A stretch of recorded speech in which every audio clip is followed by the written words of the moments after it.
बिस्मिल्लाहिर्रहमानिर्रहीम।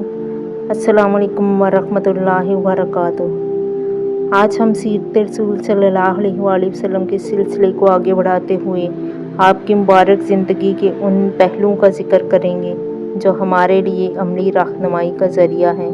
हम जानेंगे कि हमारे प्यारे नबी कैसे इबादत करते थे, आपका अपने अहले खाना के साथ बर्ताव कैसा था, बच्चों से कितनी मोहब्बत फरमाते थे, गरीबों और मिस्कीनों के साथ आपका रवैया कैसा था, आप सल्लल्लाहु अलैहि वसल्लम की सखावत कैसी थी, आप दुश्मनों को कैसे माफ़ फरमाते और अल्लाह ताला ने आपको कौन कौन से मोजज़ात अता फरमाए। ये सिर्फ वाक़यात नहीं बल्कि हमारी ज़िंदगी बदलने वाले सबक हैं। रसूलुल्लाह सल्लल्लाहु अलैहि वसल्लम अल्लाह के महबूब बंदे रसूल और अल्लाह ताला के आखिरी नबी और रसूल हैं। अल्लाह ताला ने आप सल्लल्लाहु अलैहि वसल्लम को तमाम इंसानों के लिए हिदायत का ज़रिया बनाया। कुरान मजीद में अल्लाह ताला फरमाते हैं, और हमने आपको तमाम जहानों के लिए रहमत बनाकर ही भेजा है। रसूलुल्लाह सल्लल्लाहु अलैहि वसल्लम की पूरी ज़िंदगी रहमत से भरी हुई है। आपने लोगों को अल्लाह ताला की इबादत की दावत दी, नफ़रत के मुकाबले में मोहब्बत सिखाई, बदला लेने की बजाय माफ़ी का रास्ता दिखाया और आखिरत की कामयाबी की तरफ मतवज्जे किया। रसूल सल्लल्लाहु अलैहि वसल्लम अल्लाह के महबूब बंदे थे। आप सल्लल्लाहु अलैहि वसल्लम इतनी देर नमाज पढ़ते कि आपके पाँव मुबारक सूज जाते। हज़रत आयशा रज़ियल्लाहु अन्हा ने फरमाया, अल्लाह ताला ने आपके अगले पिछले गुनाह माफ़ फरमा दिए हैं, फिर आप इतनी मुशक्क़त क्यों उठाते हैं। आप सल्लल्लाहु अलैहि वसल्लम ने फरमाया, क्या मैं शुक्रगुज़ार बंदा ना बनूं। ये अल्फाज हमारे लिए बहुत बड़ा सबक हैं। हम अक्सर कहते हैं अल्लाह ने हमें ये नहीं दिया, वो नहीं दिया, लेकिन रसूलुल्लाह सल्लल्लाहु अलैहि वसल्लम हमें सिखाते हैं कि अल्लाह की नेमतों पर शुक्र अदा करना चाहिए। सेहत मिली है तो शुक्र, ईमान मिला है तो शुक्र, वालिदैन मिले हैं तो शुक्र, औलाद मिली है तो शुक्र, रिस्क मिला है तो शुक्र, और सबसे बढ़कर नबी करीम की उम्मत में पैदा किया गया है तो ये भी अल्लाह ताला की बहुत बड़ी नेमत है। रसूलुल्लाह सल्लल्लाहु अलैहि वसल्लम के लिए नमाज इंतहाई अहम थी। आप सल्लल्लाहु अलैहि वसल्लम ने फरमाया, मेरी आँखों की ठंडक नमाज में रखी गई है। ज़रा गौर कीजिए, आज हम नमाज को अक्सर एक ज़िम्मेदारी समझकर अदा करते हैं, लेकिन रसूलुल्लाह सल्लल्लाहु अलैहि वसल्लम के लिए नमाज सुकून और राहत का ज़रिया थी। जब दुनिया के मसाइल बढ़ जाते, दिल परेशान होता, तो अल्लाह ताला की तरफ रुजू किया जाता। यही वजह है कि हमें भी अपनी ज़िंदगी में नमाज को बोझ नहीं बल्कि सुकून का ज़रिया बनाना चाहिए। रसूलुल्लाह सल्लल्लाहु अलैहि वसल्लम अल्लाह ताला को कसरत से याद फरमाते। आपकी ज़ुबान मुबारक अल्लाह के ज़िक्र से तर रहती। आप सल्लल्लाहु अलैहि वसल्लम ने अपनी उम्मत को भी मुख्तलिफ़ मौक़े पर दुआएं और अज़कार सिखाए। सुबह के अज़कार, शाम के अज़कार, सोने की दुआएं, जागने की दुआएं, खाने की दुआएं, घर में दाखिल होने की दुआ, घर से निकलने की दुआ, सफ़र की दुआ, मुसीबत के वक्त की दुआ, यानी एक मुसलमान की पूरी ज़िंदगी अल्लाह ताला से ताल्लुक़ के साथ गुज़रनी चाहिए। रसूलुल्लाह सल्लल्लाहु अलैहि वसल्लम की आजिज़ी, इतनी अजीम शान के बावजूद रसूलुल्लाह इंतहाई आजिज़ थे। आपको दुनियावी शान शौकत पसंद नहीं थी। आप आम लोगों के साथ बैठते, गरीबों के साथ बैठते, सहाबा इकराम के साथ खाना तनावुल फरमाते, लोगों के मसाइल सुनते। अगर कोई मामूली इंसान भी आपके पास आता तो आप उसे तवज्जो से सुनते। आपने तकब्बुर की तालीम नहीं दी बल्कि आजिज़ी इख्तियार करने की तालीम दी है। ये हमारे लिए बहुत बड़ा सबक है। अगर अल्लाह ताला ने हमें दौलत दी है तो तकब्बुर ना करें, अगर ओहदा दिया है तो तकब्बुर ना करें, अगर इल्म दिया है तो दूसरों को हकीर ना समझें, अगर इज़्ज़त दी है तो उसे अल्लाह की नेमत समझें।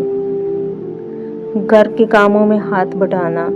रसूलुल्लाह सल्लल्लाहु अलैहि वसल्लम अपनी अज़वाज मुतहहरात के साथ हुस्न सलूक फरमाते थे। हज़रत आयशा रज़ियल्लाहु अन्हा से आप सल्लल्लाहु अलैहि वसल्लम के घर के मामूलात के बारे में पूछा गया तो उन्होंने बताया कि आप सल्लल्लाहु अलैहि वसल्लम अपने अहले खाना के काम में हाथ बटाते थे।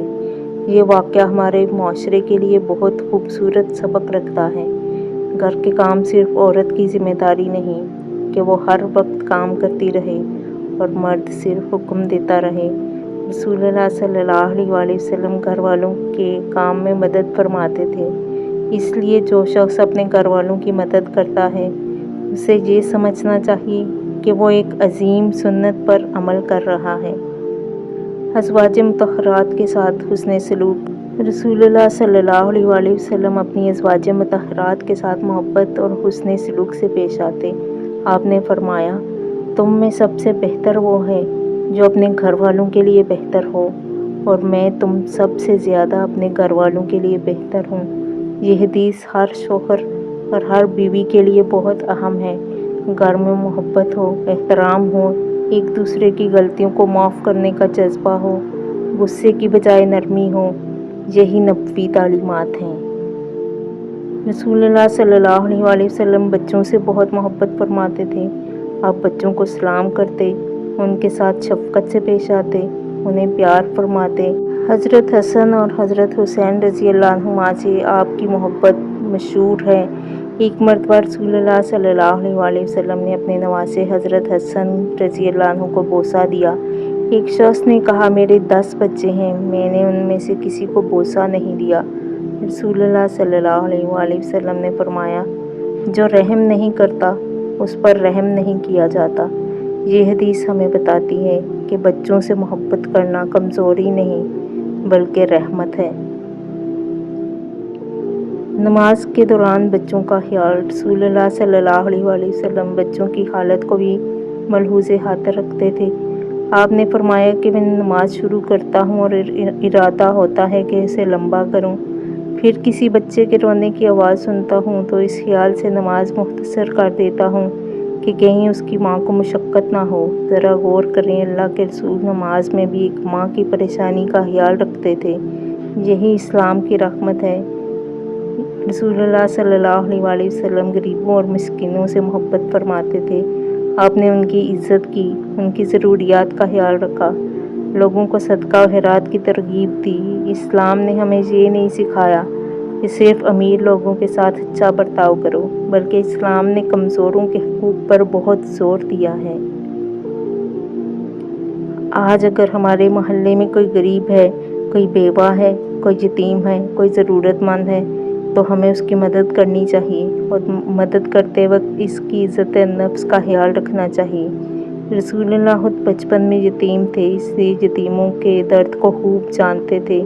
قرآن مجید میں اللہ تعالیٰ نے یتیم کے ساتھ اچھا سلوک کرنے کی تاکید فرمائی۔ رسول اللہ صلی اللہ علیہ وآلہ وسلم نے یتیم کی کفالت کرنے والے کے لیے عظیم اجر بیان فرمایا۔ لہٰذا اگر کسی کے پاس استطاعت ہو تو کسی یتیم بچے کی کفالت کرے، اس کی تعلیم میں مدد کرے، اس کے کھانے کا انتظام کرے، اور سب سے بڑھ کر اس کے ساتھ محبت اور عزت سے پیش آئے۔ اللہ تعالیٰ سے دعا ہے کہ اللہ تعالیٰ ہمیں نبی کریم صلی اللہ علیہ وآلہ وسلم کی تعلیمات پر عمل کرنے کی توفیق عطا فرمائے۔ آمین یا رب العالمین۔ اچھی بات کو پھیلانا صدقہ جاریہ ہے۔ ویڈیو کو زیادہ سے زیادہ لائک کریں، شیئر کریں۔ ڈیلی حدیث کے لیے چینل کو فالو کریں۔ کل ملتے ہیں ایک نئی حدیث کے ساتھ، تب تک کے لیے اللہ حافظ۔